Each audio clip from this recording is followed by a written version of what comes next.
ఓ పిల్ల ఉంది బయట, ఎవరమ్మా అన్నాను.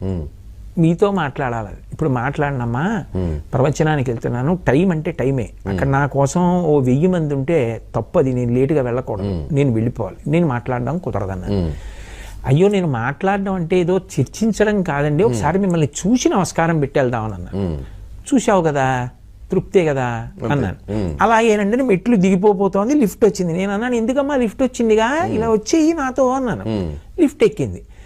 నేను ఎందుకో అన్నాను, ఎందుకు చూడాలనిపించిందమ్మా నన్ను నీకు అన్నాను, చిన్నపిల్ల కదా అని. అంటే నేను మీ ప్రవచనాలు విన్నానండి. నేను తెల్లబోయా. ఏమిటి, ఏం చదువుతున్నావు అన్న, బీటెక్ చదువుతున్నాను. ఏం విన్నావు అన్న, భాగవతం 10వ స్కంధం విన్నాను. నాకు కొంచెం ఆశ్చర్యం వేసింది. నేను దిగిపోయి కారు ఎక్కబోతూ ఆగి, నీకు ఏం నచ్చిందమ్మా అన్నాను. అంటే పిల్లలు పట్టుకోవడం అంటే ఎలా పట్టుకుంటారో చూడండి.